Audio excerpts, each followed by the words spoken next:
Siemanko, w sumie ten teścik mógłbym rozpocząć od takiego rebusa, czy też żartu. Przygotujcie sobie wodę jakąś. Co to jest? Siedzi sobie Niemiec przy jakiejś drodze w Bawarii i je sushi. Toyota Supra 5. generacji.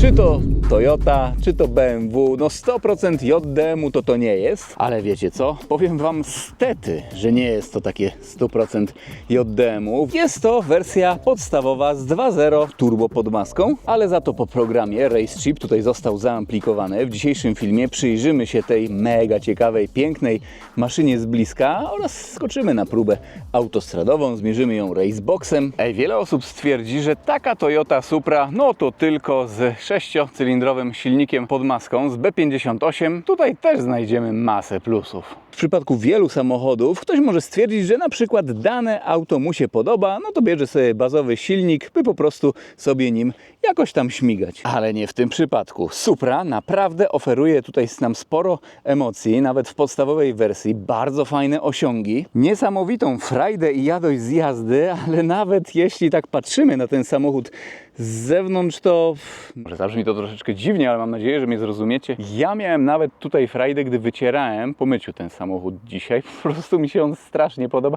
Po prostu nie mam frajdy z patrzenia na ten wóz. No wygląd zewnętrzny sobie omówimy, ale od początku. Co to właściwie jest taka Toyota Supra 5. generacji? BMW Z4 w wersji 30i z napędem S-Drive, tylko oczywiście przerobiona, zmodyfikowana, bez otwieranego dachu. Nie jest to kabriolet, tylko coupé takie. Silniki są te same, skrzynie biegów są te same, napęd jest ten sam, tylko troszeczkę wszystko jest przestrojone. O właśnie, jeśli chodzi o wagę, no to Supra będzie lżejsza, wyraźnie lżejsza od Z4, będzie troszeczkę lepiej przyspieszała i będzie się też trochę lepiej prowadziła. Zdania tutaj będą mega podzielone, ale to dobrze, że Toyota Supra powstała we współpracy z BMW. Lepszy dostęp części. BMW ma aktualnie naprawdę dobre silniki. BMW oczywiście fajnie się prowadzą. Fajny system multimedialny. No, ten wóz jest z 2022 roku, ale ta Supra weszła na rynek już jakoś w 2019 roku. No i porównajmy sobie na przykład BMW-owski system multimedialny i elektronikę do takich toyotowskiej. Weźmy przykładowo Lexusa ES z 2019-2020 roku, przed lifta. No i tam multimedia i nawigacja. Dobry samochód ES, ale takie dziadkowe już i takie no starodawne. Auto możemy sobie na różne sposoby modyfikować. Możemy modyfikować sobie, no nie wiem, je w zakresie silnik, skrzynia biegów, właśnie system multimedialny, że można sobie na przykład, nie wiem, jest tryb normal i sport, ale nie ma trybu indywidual. Można to sobie odblokować bez problemu. Można skorzystać z aplikacji XHP i zmienić ustawienia skrzyni biegów, no bo ZF8 HP. Także wiecie, a że 2.0, a nie 3.0. Powiem tak, właściciel ten samochód ma od nowości i przede wszystkim już na wstępie cena. Różnica 100 000 złotych. Jakby nie patrzeć, jest to bardzo mocny i duży argument. I z drugiej strony, no zależy co komu potrzeba. No w rzeczywistości, jak tak sobie jeździmy taką Suprą, to co? Lekko ponad 5 sekund do setki deklarowane. No tutaj mamy Race Chipa, no to jest jeszcze szybsza. Bardzo spoko. Rozkład masy w tym aucie właśnie z 2.0 pod maską 50 do 50. 6-cylindrówka tak nie ma. Troszeczkę tańsze koszty eksploatacji, troszeczkę tańsze ubezpieczenie. Nawet jak tak byśmy chcieli pojeździć daily tym samochodem, a można, no to niższe zużycie paliwa. Ja tym autem już sobie pojeździłem z rana, głównie tak przepisowo i spokojnie, ale też z 2 razy sobie depnąłem. No takie, tak mniej więcej 7 litrów. Oczywiście jeśli ktoś chce, może sobie kupić 6-cylindrową Suprę i myślę, że kiedyś taka trafi do mnie na testy. Jest to świetny samochód, ale ten też jest bardzo dobry. No mamy takie czasy, że co? Bierzemy jakiegoś bazowego Boxstera, no to 2.0 turbo pod maską. Bierzemy taką Suprę 2.0 turbo pod maską. Bierzemy Jaguara F-Type'a podstawowego 2.0 turbo pod maską. Camaro 2.0 turbo pod maską. Więc to nie jest nic takiego dziwnego. Ludzie na przykład jarają się Suprą 4 z 2JZ uturbionym. No i co? Weźmiemy taką Suprę z 2JZ z automatem, tak jak tutaj, żeby było. No i dostaje ona batę od takiego 2-litrowca, więc jeśli chodzi o wygląd zewnętrzny, no to myślę tutaj jest taka, kurczę, no kraj kwitnącej wiśni, taka wisienka na torcie tego samochodu. Nie wiem, czy prowadzenie, czy wygląd może, czy charakter, cholera wie. Auto zostało delikatnie zmodyfikowane. Ma tutaj na przykład dołożony pakiet Max Stone'a, proszę bardzo. Tutaj takie owiewki, dokładka. Fajnie te lampy się świecą, czekajcie, zamknę. O, i otworzę samochód. O, to tak samo świecą światła do jazdy dziennej, czy też po prostu postojówki. Jeśli mowa o wlotach powietrza, no to proszę, tutaj prawdziwe, też prawdziwe. Tutaj u góry mamy fejkowe. I zobaczcie, nawet mamy miejsca na czujniki parkowania i w 3.0 z przodu są czujniki parkowania, w 2.0 niestety tylko z tyłu, no ale tak jest. Jednak ogólnie patrząc z zewnątrz na ten samochód, by rozróżnić 2-litrową i 3-litrową Suprę od siebie, oj, to trzeba się naprawdę tutaj przypatrzeć. No właśnie ta 3-litrówka będzie miała czujniki i też na przykład inne końcówki układu wydechowego. 2-litrowa ma mniejsze, ale tutaj układ wydechowy został trochę dziabnięty, więc nie można rozróżnić po tym. Mimo wszystko, jeśli układ jest standardowy, to mamy tutaj dwie prawdziwe końcówki układu wydechowego. Zobaczcie w ogóle z tej perspektywy, jak ten wóz wygląda. Normalnie taki mały Batmobilek. Wiecie, jaki Batman miał samochód? Ojejku, z 7 metrów długości. Jak on by mógł jeździć po mieście? A tak sobie bierze taką Suprę na miasto, jest zadowolony. Batman miał chyba silnik odrzutowy z tyłu, więc nie wiem, kto tam mu podbijał przegląd. Generalnie emblematy zostały wymienione na takie suprowskie. Tu jest oryginalny emblemat Toyota Supra, dumnie. Jezu, ja tak mówię Toyota Supra, Toyota GR Supra właściwie, tak dokładniej. I tutaj kolejna owiewka, kolejny element pakietu Maxton. Jeszcze spójrzmy na tą dupkę z tej perspektywy. No zobaczcie, jakie tutaj bioderka takie do złapania z dwóch stron jest, okej. A jeśli już tak Suprę byśmy złapali za tył, za bioderka, no to w tym miejscu jest światło takie. Ciekawe. W ogóle wiecie, gdzie Supra jest produkowana? Graz w Austrii, Steyr. Jest to troszeczkę BMW, to z taką gelendą też Supra mogłaby sobie zbić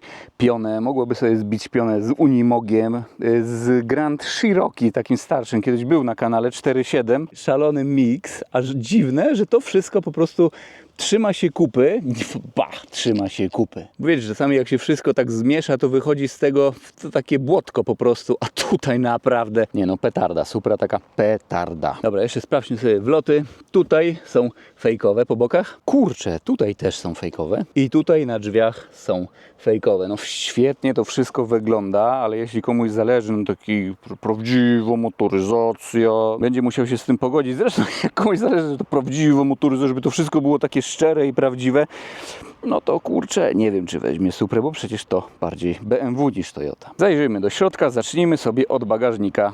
Tak oto wygląda kluczyk. Poznajecie to? Nie no, niektóre rzeczy tutaj naprawdę bezczelnie są zgapione. O, tak świecą lampy, oczywiście wszystko LEDowe. Z tyłu nie da się tutaj otworzyć jakoś bagażnika, nie ma przycisku, ale jak się okazuje, bagażnik jest całkiem spory. Wiem, że tego teraz nie widać, ale zajrzyjcie, zobaczcie, ile z boku tutaj jest miejsca.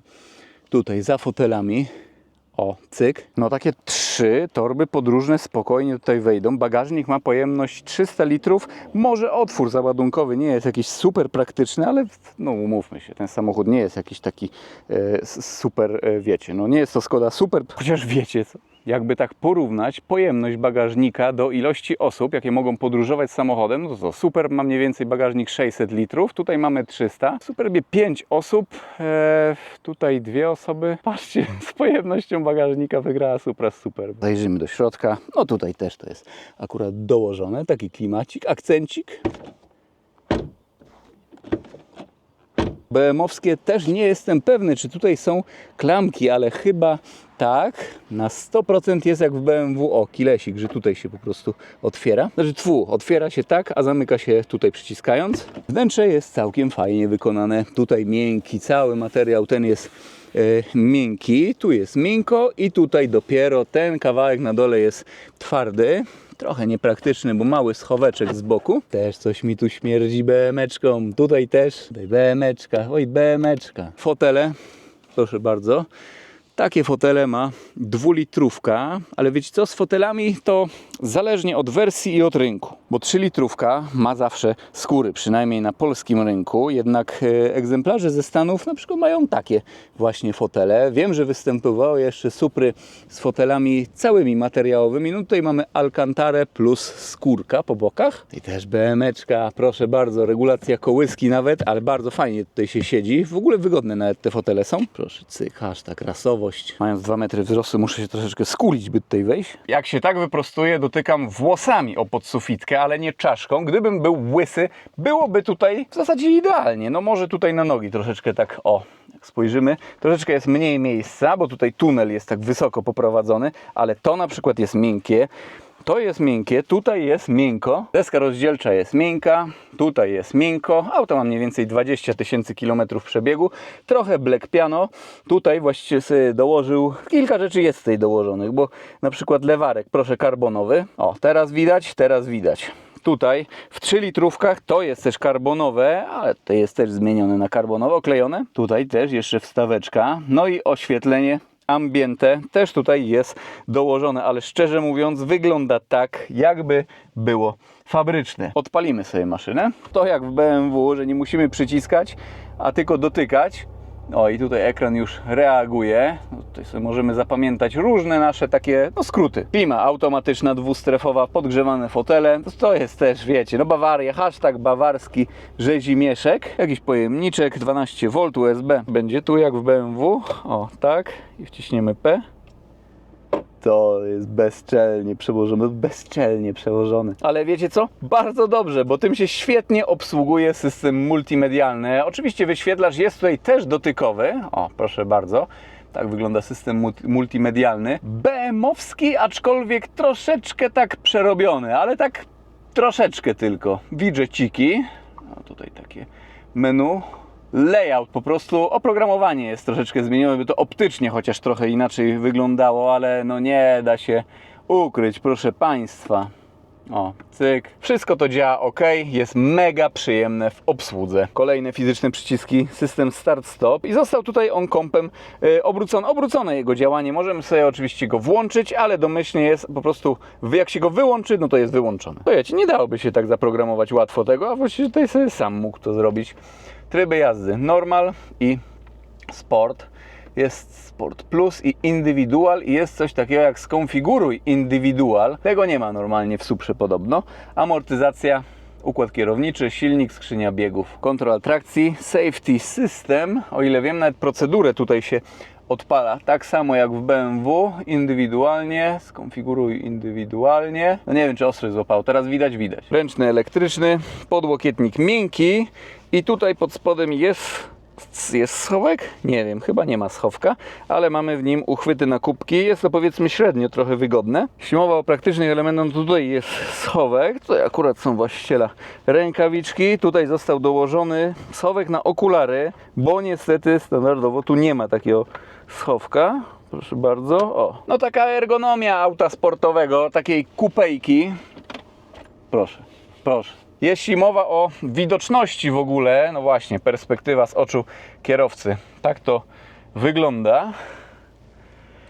No nie jest taka rewelacyjna, ale wiecie co, taka Toyota Yaris na przykład hybrydowa, zresztą u mnie pobiła rekord jadąc na most brdowski, 2,7 litra zużycie paliwa po mieście. Naprawdę świetny samochodzik, jeśli ktoś chce mieć lepszą widoczność, spokojnie sobie może wziąć takiego Yarisa zamiast.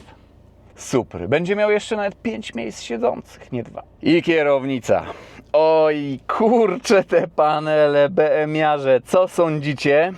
Kierownica została tutaj zmieniona, bo w zasadzie w seryjnej takiej Suprze była normalna. No widzicie, ten samochód jest trochę pomodyfikowany, a tutaj proszę, karbonik, jakie wyprofilowania, tutaj podcięcie. Wygląda rasowo, pasuje do tego samochodu, wygląda jak z jakiejś gry komputerowej, jakbyśmy mieli grać zaraz w coś. Gasimy, zajrzyjmy pod maskę. Aha, jeszcze licznika wam nie pokazałem, dobra, to włączę tylko tak zapłon, albo dobra, odpalimy sobie, ok. Tak wyglądają liczniki, w zasadzie są customowe, akurat toyotowskie, jednak tutaj BC, o, proszę bardzo, komputer pokładowy, no to jak BMW, zobaczcie, teraz stoi auto włączone, no to do 8,1 mi zużycie paliwa wzrosło. 8,4 ma właściwie tutaj średnie zużycie paliwa długodystansowe. Manetki, też takie karbonowe wstawki, zobaczcie, BC, Bawaria. Wydawałoby się, że tutaj jest jakieś niewykorzystane miejsce, ale zobaczcie, tutaj sobie możemy na przykład sterować jakie utworki do wyboru, czy tam mode. Co tutaj ma być odtwarzane? Radio FM, DAB, USB. Kolekcja muzyki. Podejrzewam, że tutaj też jest jakiś dysk po prostu twardy. Dobra, możemy teraz gasić. Zajrzymy pod maskę. Jezu, Bawarczycy. Jeszcze tutaj 2 razy. To też jest lepsze. No bo nie musimy się tutaj po prostu pitolić z tym jinxem. Pociągamy raz, uchylona maska. Pociągamy 2 razy, otwarta. Toyota byłaby tutaj z pałączkiem, ale proszę, są 2 amortyzatorki, no i silniczek 2.0 turbo B48 BM-owskie. Ale jakby nigdy nic, Toyotka, czerwone pasy, ale gdybyśmy tą obudowę ściągnęli, to można tutaj normalnie założyć obudowę BM-owską i tak samo jest w przypadku Supry 3-litrowej. Czy tutaj są jakieś modyfikacje? A i owszem, race chip i takie oto rozpórki. Jeśli chodzi o te rozpórki, to w 3-litrowej wersji są one. Znaczy do końca nie są takie jak te. Powiem tak, można byłoby sobie z 3-litrówki tutaj je kupić i zamontować, ale właściciel zrobił sobie te oto, które widzieliście sam. Profeska.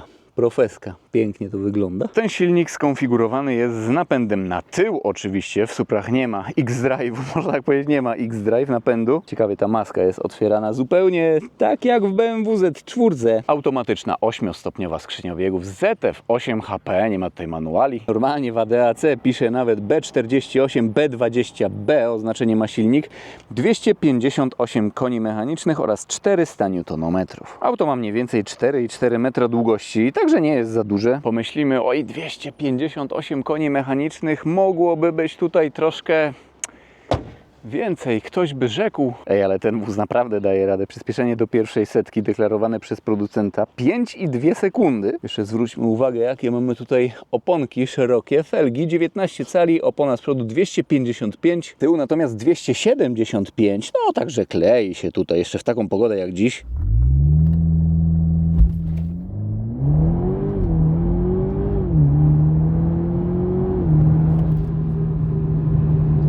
Prędkość maksymalna 250, bo kagańczyk. Szczerze mówiąc nie wiem, czy tutaj jest kagańczyk. Jak mamy race chipa, ale chyba może być. Race chipy chyba nie usuwają kagańca.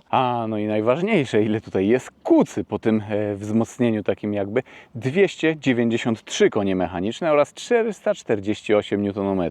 To co? Za chwilkę wybieramy się na autostradę, ale może przy tym zrobimy sobie jakiś taki lekki soundcheck. No wydeszek, tak jak wspomniałem, jest zmodyfikowany, dziabnięty.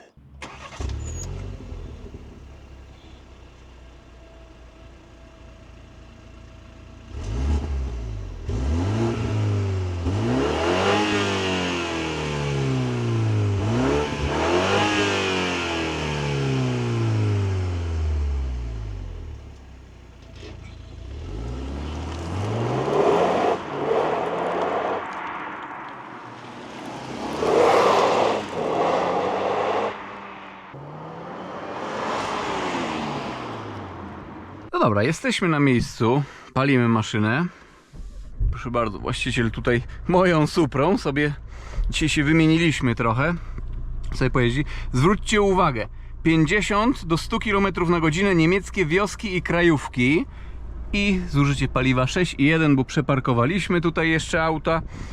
Było 5,8 jakoś, takie średnie zużycie paliwa. Toyota Supra, chłopie. Zużycie paliwa jest tutaj bardzo, bardzo rozsądne. Wykasujemy spalanie, tryb sport i myślę, że możemy startować. W ogóle właścicielowi bardzo podobała się jazda testu. Pierwszy raz jechał. Oj, przerwij informację. Fritz, radio Fritz. No i dobra, co? Raceboxik. Ole, tutaj. Kurczę, ciepło dzisiaj jak cholera. Klimatyzację będę musiał włączać. No i dobra, i co? Takie porządkowe 100-200 zrobimy. Czekajcie, tu przejedziemy przez te podbicia. I dzida.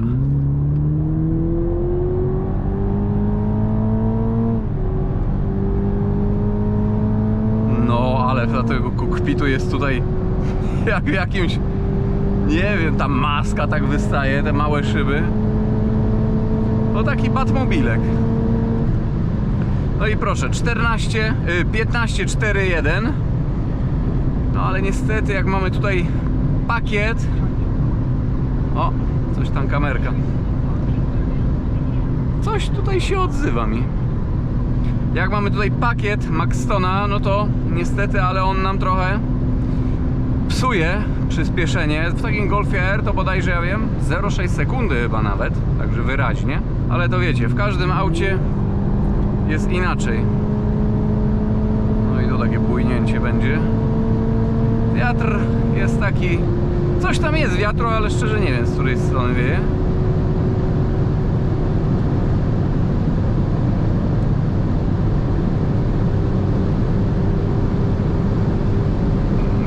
Dajesz mała.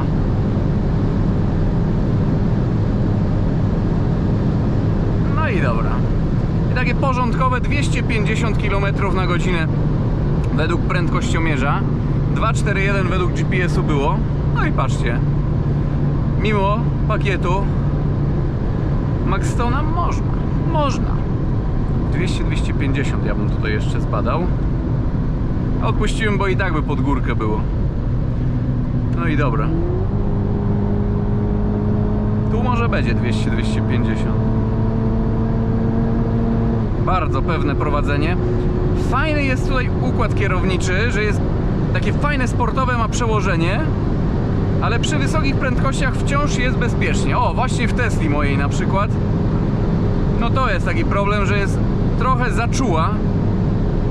Patrzcie, i kagańczyk na 243 km na godzinę. O, to tutaj chyba Toyota małe małe oszustwo zrobiła. O kurczę, 250 wpisane, a kagańczyk na 243. Auto by chciało więcej, ale 9. W przypadku nowej Supry można powiedzieć 999. Trochę niemiecki, trochę japoński. Rzezimieszek, taka mieszanka. Zużycie paliwa 22 litra. Naprawdę rewelacja, przecież tutaj tak ostro jechałem. O, i nawet teraz jeszcze pod górkę sobie cisnę, wciskam gaz, a zużycie paliwa spada. Zaraz zobaczę, jaki jest wiatr, ale teraz możemy sobie sprawdzić prędkości obrotowe. Wcisnę sobie, żeby był tryb normal. No wybaczcie, trochę się jąkam, ale strasznie mi się ten samochód podoba. Cholera jasna. A tak rozkminiałem, czy nie kupić sobie Supry, ale wziąłem M550 i też jest śmiesznie, też jest wesoło. 130 km na godzinę to jest 2002 obroty. 110 to będzie 1756. Jakoś tak, mniej więcej, wiecie. I 90, no tutaj już chcę siódemeczkę mi wbić. 90 km na godzinę to jest 1462. Auto elastyczne, mimo że nie dieselek. Mamy tutaj ciągnie od dołu. Skrzynia działa bardzo szybko. Pyk, pyk. Ale mamy tutaj podbicie lekkie z głośników. No, 6. bieg, 7.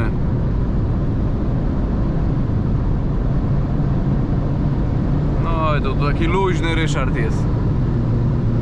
No i dobra. I 8 i tak sobie można cisnąć.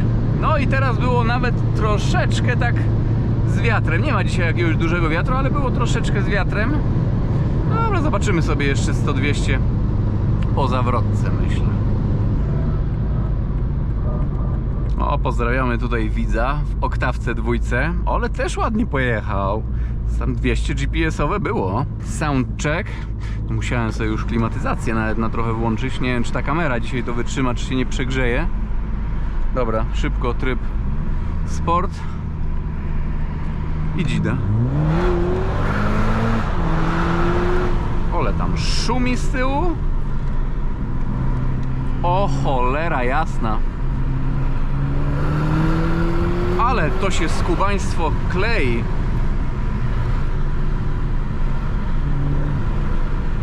Nie no, go-kart. Ja pierniczę, jakby tutaj jakieś jeszcze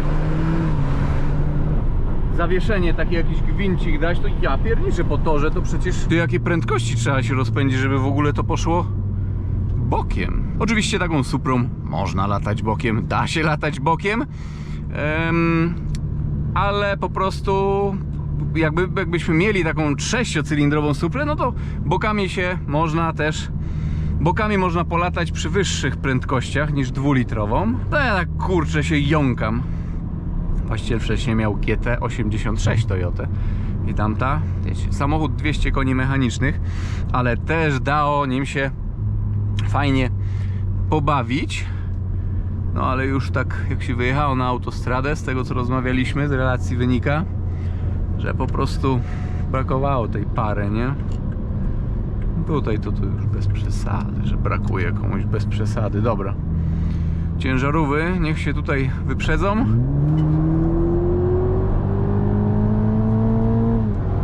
No i akurat.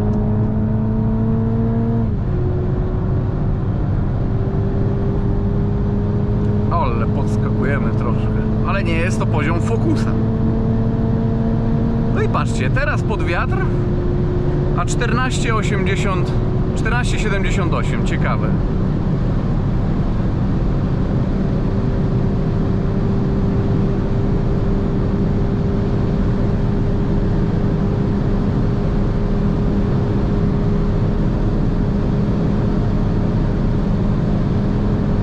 No nie.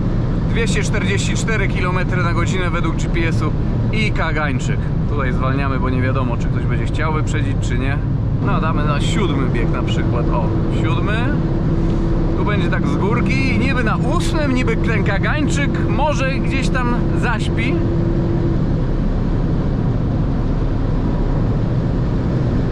Nie, puścił nas troszeczkę więcej. 245 km/h według GPS-u.